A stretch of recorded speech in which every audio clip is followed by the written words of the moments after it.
Es ist Winter in Kroatien und im Landesinneren ist bereits der erste Schnee gefallen.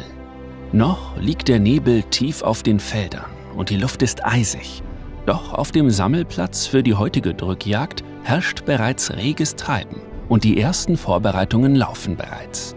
Dicht bewaldete Hügel wechseln sich mit landwirtschaftlich geprägten Gebieten ab und charakterisieren die Landschaft in dieser Gegend Kroatiens, welche für ihr Wildreichtum und ihre Ursprünglichkeit bekannt ist.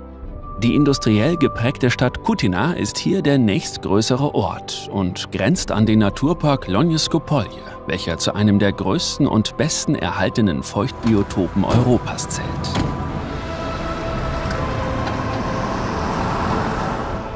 Der Jagdreiseveranstalter Forst Eibenstein hat für rund 20 Freunde und Leser des Jagdmagazins Halali eine dreitägige Drückjagd organisiert. Und so versammeln sich an diesem Morgen vor allem Jäger, die sich schon länger kennen und die Passion für diese spannende Jagdart teilen. Halali-Chefredakteur Oliver Dorn hatte bereits im vergangenen Jahr von einer Jagd in dieser Region berichtet. Der jagdliche Erfolg sowie die herzliche Gastfreundschaft der einheimischen Jäger haben es ihm angetan, sodass er gerne wieder hierhin zurückkommt. When you go the first time to Croatia, always be aware that you don't eat too much breakfast in the hotel, because if you come to the hunting ground and are greeted by the local hunters, there will be a second breakfast. The second breakfast consists out of very, very big sausages, mustard, white bread and coffee, but also some fruit tea, anything. As I said, the hospitality is very big and the people are very warm-hearted here. Kitty Hunter. Kitty Hunter.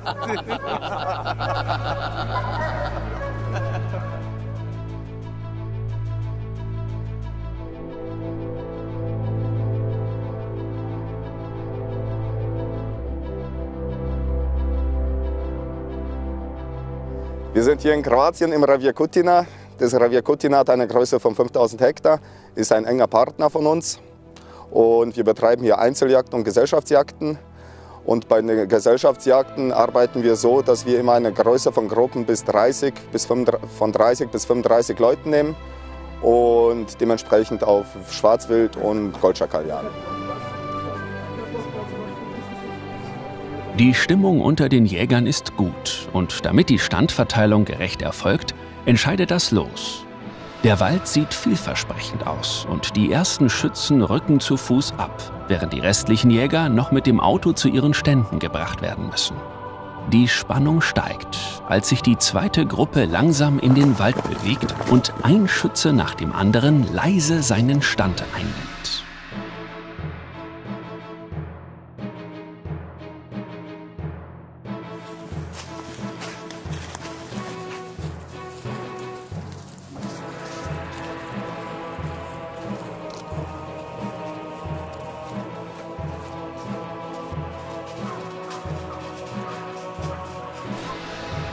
Oliver hat einen Drückjagdbock bezogen, der an einer vielversprechenden Stelle zwischen zwei Waldstücken am Rand einer Wiese aufgestellt wurde.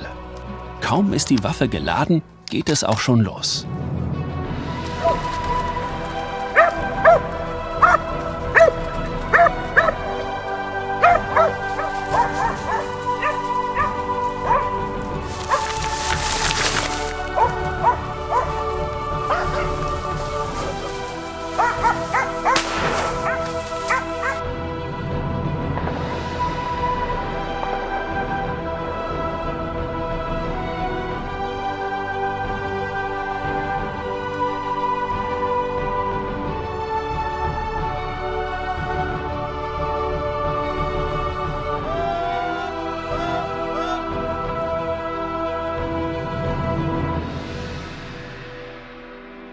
This is my first weekend in Croatia, my first weekend driven boar anywhere other than Germany. I came here with no expectations of any big bags or big numbers. I came here because I enjoy the driven hunt. I enjoy the excitement. For me, there is no more thrilling experience than standing in the forest, hearing the boar running towards you, coming towards you. And so that's why I came, because I wanted that experience, but also for the friendship and the camaraderie of the people around you. meeting people from different cultures, different parts of the world, all coming together for one thing, one purpose, which is the sport that we love and the laughter that we share, even though we may not speak the same language.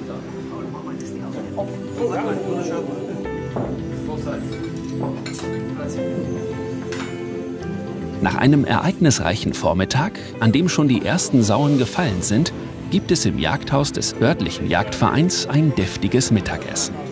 Am Nachmittag werden die Stände erneut verteilt und Oliver erhält einen Stand entlang einer langen Waldschneise.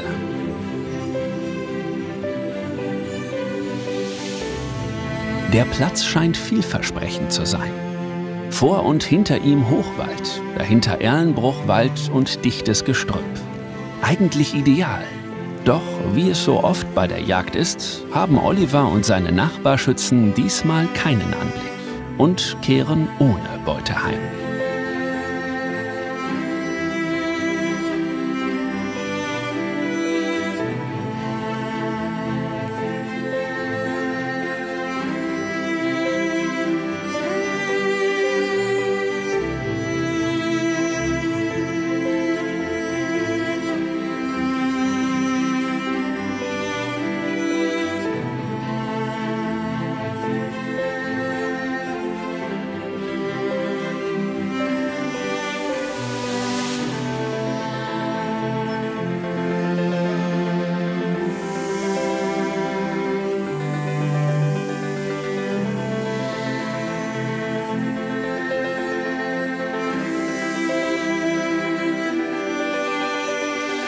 Der nächste Tag führt die Jäger in einen nahegelegenen Naturpark, in dem mehrere Jahre lang keine Drückjagd mehr durchgeführt worden ist.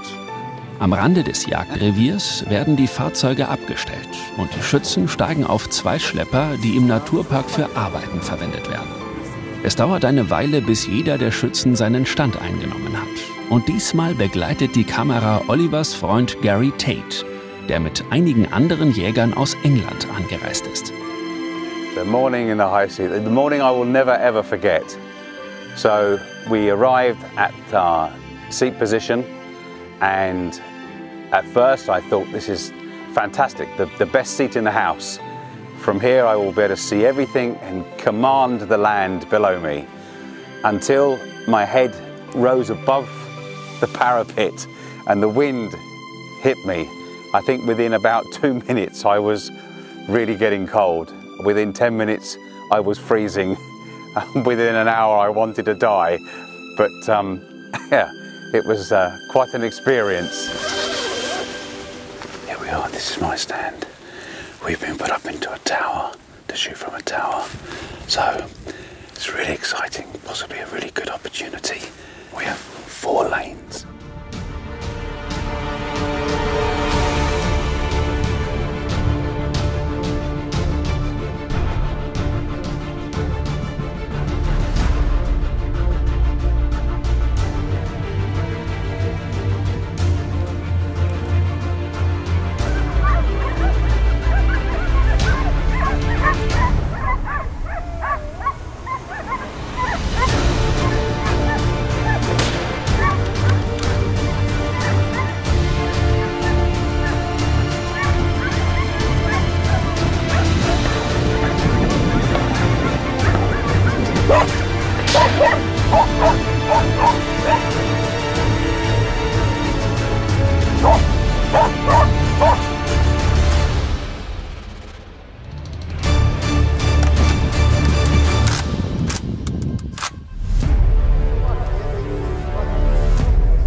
Ein aufregender Jagdtag mit reichlich Anblick und Strecke geht zu Ende.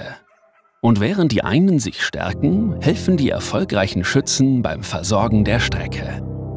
Personally, I was invited this year, 2018, in January, by the managing director of Forst Eibenstein, Jürgen Donhauser, who is not here anymore, to share this hunt with him. And I was convinced that this might be very interesting to start a long-term partnership between Halali Magazin and Jürgen Donhauser's company Forst Eibenstein to offer our readers special trips So we decided to invite a few friends from Germany and England to share this 3 days hunting in this area with us together.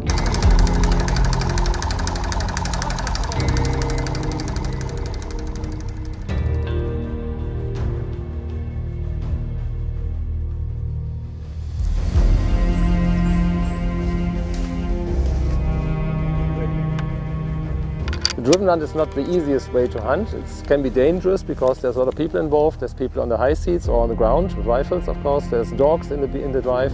There's beaters in the drive. There's a lot of animals in the drive. You should always shoot only specific animals from small to big. Sometimes you are not allowed to shoot big females, or you only shoot wild boar, male ones, and so on, or no roebucks or whatever. So it's very difficult, and it's like every drive, maybe 2 or 3 hours full of tension. And well, if you're lucky and have a good shot and you shot an animal, it's a very big experience. An diesem 3. und letzten Jagdtag werden diejenigen Schützen, die noch kein Weidmannsheil hatten, an besonders erfolgversprechende Stände gestellt, während die übrigen Stände wieder ausgelost werden. Ein letztes Mal geben Treiber und Hunde alles, um die Sauen auf die Läufe zu bringen. Und eine letzte Chance für die Jäger, hier Strecke zu machen.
Weidmannsheil. Weidmannsdank.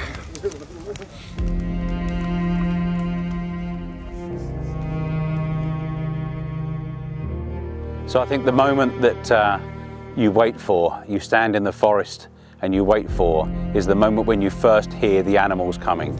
You don't know where they're coming from, you just hear the sound of branches breaking and leaves moving. And at this moment your heart goes from 0 to 100 miles an hour, having sat there for maybe an hour with nothing, and then suddenly here they come. You don't know where they're coming from, you don't know where they're going to go, where they're going to come out from. And it's the most exciting part of the whole shoot. Absolutely thrilling.